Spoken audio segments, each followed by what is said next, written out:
अस्सलाम वालेकुम dear student. आज का जो हमारा टॉपिक है वो है blood group and ECR. First of all हम डिस्कस करेंगे ब्लड ग्रुप को। बेसिकली ब्लड ग्रुप होता क्या है? ब्लड ग्रुप एक टाइप होती है ब्लड की। बेसिकली जो ब्लड ग्रुप है वो टाइप है ब्लड की। It is also type of blood. हम कह सकते हैं कि ये क्या है, टाइप ऑफ ब्लड है। ब्लड ग्रुप जो है, बेसिकली ब्लड ग्रुप जो होता है उसको क्लासिफाई किया जाता है ब्लड बेस पे, जो कि उसमें प्रेजेंस होती है या एब्सेंस होती है इनहेरिटेड एंटीजन्स जो होते हैं सब्सटेंस के on the surface of red blood cell. हमारे जो रेड ब्लड सेल की सरफेस पे सब्सटेंसेस वगैरह होते हैं एंटीजन्स इनहेरिटेंट के, वो एब्सेंट होंगे या प्रेजेंट, मौजूद होंगे या नहीं होंगे, उनके बिहाफ पे इनको क्लासिफाई किया जाता है ब्लड बेस को। फर्दर अगर हम देखें कि ब्लड ग्रुप सिस्टम में ब्लड ग्रुप में कि कौन कौन से इसमें बेसिकली एंटीजन्स प्रेजेंट होते हैं, अगर हम बात करें इनके एंटीजन्स की तो इनमें प्रोटीन्स भी आ जाते हैं, कार्बोहाइड्रेट्स भी आ जाते हैं, ग्लाइकोलिपिड्स भी आ सकते हैं, ग्लाइकोप्रोटीन्स भी आ सकते हैं, and they may be depending on the blood group system. ये तमाम के तमाम जो कि लार्ज मॉलिक्यूल्स भी हैं और हमारे पास ये एंटीजन्स भी हैं, प्रोटीन्स, कार्बोहाइड्रेट्स, ग्लाइकोलिपिड्स, ग्लाइकोप्रोटीन्स, ये डिपेंड होते हैं on the blood group system. Basically अब हम डिस्कस करेंगे कुछ इम्पोर्टेंट टर्मिनोलॉजीज़ को कि कौन कौन सी इम्पोर्टेंट टर्म्स हैं जो रिलेटेड हैं ब्लड ग्रुप से, कौन कौन सी ऐसी टर्म्स हैं जो कि हमारे ब्लड ग्रुप के साथ इंटर रिलेटेड है, अटैच हैं। तो उनमें सबसे पहले हमारे पास आ जाता है एंटीजन। एंटीजन बेसिकली है क्या? एंटीजन एक सब्सटेंस है जो वो जो हाथ बनता है, ये काजिंग है immune system to produce antibodies against it. मतलब हम कह सकते हैं कि एंटीजन जो है एक ऐसा सब्सटेंस है जो का वजह बनता है इम्यून सिस्टम में प्रोड्यूस करने के लिए एंटीबॉडीज़ के अगेंस्ट कुछ भी। ये एंटीजन्स जो होती हैं ये सब्सटेंस होते हैं जो इन्वायरमेंट में लाइक केमिकल्स, बैक्टीरिया, वायरसेस और पोलन वगैरह, ये इनमें पाए जाते हैं हमारी बॉडी के पॉइंट ऑफ व्यू से। फर्दर है second antibody. What is antibody? Antibodies जो होती हैं ये रिस्पॉन्स करती हैं स्पेसिफिक एंटीजन के। हम कह सकते हैं कि ये ब्लड प्रोटीन्स होती हैं जो प्रोड्यूस करती हैं या रिस्पॉन्स देती हैं हमारी जितनी भी काउंटर एक्टिंग होती हैं और स्पेसिफिक एंटीजन की एंटीबॉडीज़ के साथ जुड़ी हुई होती हैं। लाइक सब्सटेंसेस जो होते हैं न्यूट्रलाइज किए जाते हैं हमारी बॉडी के साथ, लाइक हार्मफुल या बैक्टीरिया, वायरसेस या फॉरेन सब्सटेंसेस जो हमारी बॉडी में होते हैं, वो सारे के सारे एंटीबॉडीज़ में आ जाते हैं जो रिस्पॉन्स करते हैं स्पेसिफिक एंटीजन के अगेंस्ट। फर्दर है थर्ड एगोलेंटिन। एग्लोटिन की बात करें तो बेटा जी एग्लोटिन हमारे पास थर्ड टर्म है जो कि ब्लड ग्रुप के साथ रेलिवेंट होती है। एग्लोटिन जो होती हैं ये भी सब्सटेंस है जो कि एज अ एंटीबॉडी वर्क कर रहा है। इसमें ये इस कैपेबल होता है या इस काबिल होता है कि इसमें जितने भी पार्टिकल एंटीजन होते हैं स्पेशली रेड ब्लड सेल या बैक्टीरिया वगैरह होते हैं उनके अलावा क़ुव्वत मुदाफ़त पैदा करता है। फर्दर है एग्लूटिनोजन। बेटा एग्लूटिन था, एग्लूटिनोजन है। एग्लूटिनोजन में ये प्रेजेंट होता है ब्लड सेल में, लाइक ब्लड सीरम वगैरह जैसे होते हैं। बेसिकली ये जो होता है एंटीजन ए और एंटीजन बी होता है जो कि प्रेजेंट होता है ब्लड सेल में, और फॉर्मेशन जो होती है एग्लूटिन की ब्लड सीरम में वो एग्लूटिनेशन कहलाती है या एग्लूटिनोजन कहलाती है। फर्दर है हमारे पास एग्लूटिनेशन। ये था एग्लूटिनन, ये एग्लूटिनोजन, ये एग्लूटिनेशन।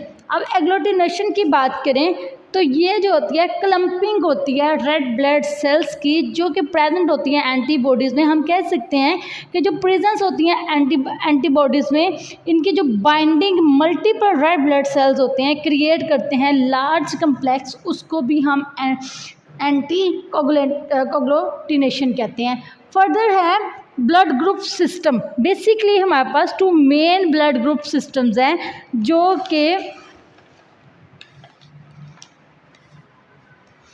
हमारे पास मेन 2 ब्लड ग्रुप सिस्टम है O A B and R H factors. अगर हम बात करें अपने 2 मेन ब्लड ग्रुप सिस्टम की तो हम कह सकते हैं कि ओ ए और बेटा जी ओ ए बी ये जो है मेन ब्लड ग्रुप सिस्टम है, और आर एच फैक्टर ये दोनों चीज़ें इम्पोर्टेंट हैं किसमें, ब्लड ग्रुप सिस्टम में।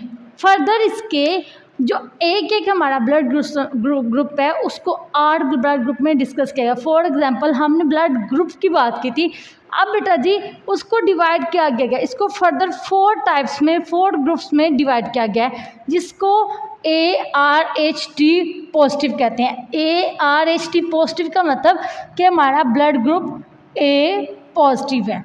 बेटा जी सेकंड है ARHD नेगेटिव, इसमें हमारा ब्लड ग्रुप A नेगेटिव होगा। थर्ड है BRHD पॉजिटिव, इसमें ब्लड ग्रुप B पॉजिटिव होगा। नेक्स्ट है BRHD नेगेटिव, इसमें ब्लड ग्रुप नेगेटिव होगा, B नेगेटिव। फर्दर है RH पॉजिटिव, बेटा जी RH पॉजिटिव में O ब्लड ग्रुप जो होगा हमारा पॉजिटिव होगा, RHD नेगेटिव और ग्रुप बेटा जी इसमें नेगेटिव होगा। मतलब हमें यहाँ वर्ड से ही प्रोमिनेंट हो रहा है कि यहाँ पॉजिटिव की बात हो रही है तो A पॉजिटिव होगा, यहाँ B पॉजिटिव की बात हो रही है तो B पॉजिटिव होगा। मतलब उन्होंने साथ हमें साइन दे दिए हैं। अगर हम यहाँ ORHD लिख दें तो हमें पता चल जाएगा O पॉजिटिव की बात हो रही है, ORHD नेगेटिव की बात हो रही है। आगे बेटा जी ABRHD पॉजिटिव, ABRHD पॉजिटिव जो है तो यहाँ AB दोनों ग्रुप की बात हो रही है, AB पॉजिटिव है, और अगर ABRHD नेगेटिव हो तो AB नेगेटिव है। बेसिकली हमारे पास यही मेन ब्लड ग्रुप होते हैं। फर्दर है हमारे पास second topic that is ECR। ECR क्या होता है? ECR को एरिथ्रोसाइट सेडिमिनेशन रेट कहते हैं। एरिथ्रोसाइट सेडिमिनेशन रेट का मतलब क्या होता है? अगर हम बात करें एरिथ्रोसाइट सेडिमिनेशन रेट की तो फर्स्ट ऑफ ऑल हम डिस्कस करेंगे erythrocyte. What is erythrocyte? If we discuss about erythrocyte then we can see that कि erythrocyte is the RBC cell. मैं कह सकती हूँ erythrocytes are red blood cells and sedimentation means setting down rate amount of red blood cells that given in time. मतलब हमारे पास ये RBC red blood sales हैं जो सेटल डाउन होते हैं उतने टाइम में उतनी अमाउंट में जो गिविंग गार्ड्स होते हैं। ये थे हमारे पास मीनिंग ऑफ एरिथ्रोसाइट सेडिमिनेशन रेट, जिसको ESR भी बोलते हैं। अगर सिंपल वर्ड्स में हम डेफिनेशन लिखें तो हम इन्हीं पॉइंट ऑफ व्यू से डेफिनेशन को क्रिएट कर सकते हैं, जैसे कि ESR is the rate at which the RBC S settle down. वो कह रहे हैं कि ये सार एक ऐसा रेट है जहाँ रेड ब्लड सेल को सेटल डाउन किया जाता है given maximum time. If blood mix with an anticoagulant, अगर ब्लड एंटीकोगुलेंट के साथ मिक्स हो जाए तो ये परमिशन दे देता है स्टैंड करने के लिए एक वर्टिब्रल ट्यूब को रेड ब्लड सेल को सेटल डाउन करने के लिए ड्यू टू ग्रेविटी। अब एंटीकोगुलेंट हमारे पास होता क्या है? एंटीकोगुलेंट एक केमिकल होता है जो कि ब्लड को रोकने से जो क्लॉटिंग वगैरह होती है, ये क्या है? एंटीकोगुलेंट बेसिकली एक केमिकल है। ये केमिकल जो होता है ये खून को जमने के लिए रोकता है, ये ब्लड की क्लॉटिंग नहीं होने देता। इसलिए वो कह रहा है अगर ब्लड मिक्स हो जाए एंटीकोगुलेंट के लिए एंटीकोगुलेंट और बेटा जी ये अलो कर दे कि स्टैंड है वर्टिकल ट्यूब्स में, तो रेड ब्लड सेल जो सेटल डाउन हो जाते हैं ड्यू टू ग्रेविटी। फर्दर है हमारे पास डिटर्मिनेशन ऑफ ESR। अगर हम डिटर्मिनेशन ऑफ ESR की बात करें तो इनको बेसिकली 2 मेथड्स में डिटर्मिनेशन किया गया है। There are main 2 methods of determination in ECR। ECR में basically according to Westergren method and Wintrobe's method. Westergren method के अकॉर्डिंग अगर हम बात करें तो ESR की नॉर्मल वैल्यू क्या होती हैं? मेल में 5 to 10 मिलीमीटर, फीमेल में 10 to 15 मिलीमीटर, और अकॉर्डिंग टू विंट्रॉब्स मेथड अगर हम बात करें, अगर हम अकॉर्डिंग टू विंट्रॉब्स मेथड बात करते हैं तो मेल में 0 to 10 मिलीमीटर और फीमेल में 0 to 15 मिलीमीटर इसकी नॉर्मल वैल्यू होगी। फर्दर हम डिस्कस करेंगे फैक्टर्स। फैक्टर्स कहते हैं अनासर को, ये कौन कौन से अफेक्ट्स हैं। फैक्टर्स जो होते हैं कौन कौन से फैक्टर्स जो अफेक्ट हैं ECR पर। अब बेटा जी बेसिकली स्पेसिफिक ग्रेविटी होना चाहिए, महसूस ग्रेविटी आरबीसीएस की रेड ब्लड सेल्स की, साइज ऑफ आरबीसीएस हमें मालूम होना चाहिए, विस्कासिटी ऑफ ब्लड, विस्कस होता है ब्लड का गाढ़ा होना, रेड ब्लड सेल्स काउंट कितनी है, उनकी रेड ब्लड सेल की काउंट कितनी है, उसकी मतलब काउंटिंग हमें मालूम होनी चाहिए। उसके बाद ऑक्सीजन कंसंट्रेशन होनी चाहिए। ये थी हमारे पास factors affect that are the ECR. बेटा जी ईसीआर के लिए कौन कौन से फैक्टर्स अफेक्ट करते हैं? स्पेसिफिक ग्रेविटी है जो रेड ब्लड सेल्स को होती है, size of red blood cells है, विस्कोसिटी ऑफ ब्लड है, रेड ब्लड सेल काउंट है, ऑक्सीजन कंसंट्रेशन है। नेक्स्ट है cluster level. Cluster level is also factor affects of ECR. ये भी क्लस्टर लेवल भी अफेक्ट है या फैक्टर अफेक्ट है ईसीआर का। फर्दर है temperature. Temperature is also factors affect of ECR. Then infection. Infection is also factors affect of ECR. Further discuss करेंगे हम ब्लड कोगुलेशन को। ब्लड कोगुलेशन क्या है? ब्लड कोगुलेशन बेसिकली क्लॉटिंग है। Clotting क्या होता है? ब्लड का जमना। बेटा जी ब्लड कोगुलेशन या कोगुलेटिंग ऑफ ब्लड जो है प्रोसेस होता है कन्वर्जन ऑफ सॉल्युबल प्लाज्मा का फिब्रोजन में, और फिब्रोजन से बेटा जी इनसॉल्युबल फिब्रोजन में, जो कि सब्सटेंस होती हैं एज अ क्लॉट फॉर्म में। ये क्या था? हमारे पास डेफिनेशन थी या हम यूँ कह लें ब्लड कोगुलेशन था। ब्लड कोगुलेशन क्या है? Coagulation or coagulating. आप यहाँ कोगुलेशन छोड़ भी दें, क्लॉटिंग ऑफ ब्लड भी लिखेंगे तब भी आपका गलत नहीं होगा। अगर आप कोगुलेशन ऑफ ब्लड लिख देंगे तब भी आपको गलत नहीं होगा। तो आप कह सकते हैं coagulation of blood is process of conversion of soluble plasma fibrinogen into insoluble फिब्रन।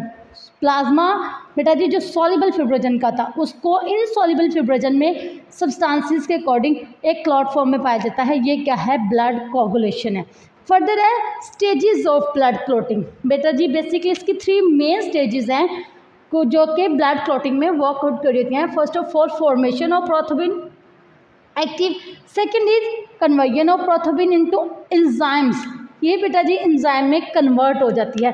Further है कन्वर्जन ऑफ फिब्रोजन इनटू फिब्रन। फिब्रोजन का फिब्रन में कन्वर्ट हो जाना भी इसकी स्टेजेस ऑफ ब्लड क्लॉटिंग में आता है। फर्दर है हमारे पास factors preventing coagulation, factors increasing. ये तो फैक्टर्स अफेक्ट्स थे। अब हमारे पास है फैक्टर्स प्रिवेंटिंग। प्रिवेंट होता है बचाना, इंक्रीज का मतलब होता है बढ़ाना। अब हम बात करेंगे इनमें डिफरेंस देख लेते हैं। ये दोनों एक दूसरे के ऑपोजिट होते हैं। ये फैक्टर्स प्रिवेंटिंग में ये अगर लो है तो ये हाई होगा, इसमें लो है तो हाई होगा। और बेटा जी इसमें जो डिक्रीज इन टेम्परेचर होता है मतलब इसमें फैक्टर प्रिवेंटिव में टेम्परेचर इनका कम होता है। फैक्टर इंक्रीजिंग कोगुलेंट में इंक्रीज वर्ड है तो हमें पता है बढ़ने की बात हो रही है, तो यहाँ इंक्रीज इन टेम्परेचर होता है। हम कह सकते हैं कि इसमें टेम्परेचर बढ़ जाता है। उसके बाद है avoiding contact with water and wet surface. ये अवॉइड किया जाता है पानी से या गीले जगह से, जबकि बेटा जी यहाँ जो होता है वाटर और वेट सर्फेस के साथ कॉन्टैक्ट किया जाता है। यहाँ बचा जाता है, यहाँ उसके साथ कॉन्टैक्ट किया जाता है। एडिशन होती है इसमें हेपरिन की, पेप्टिन की, सोडियम सिट्रेट की, लेकिन इसमें एडिशन सिर्फ कैल्शियम क्लोराइड की होती है। ये था हमारा आज का topic. Thank you so much.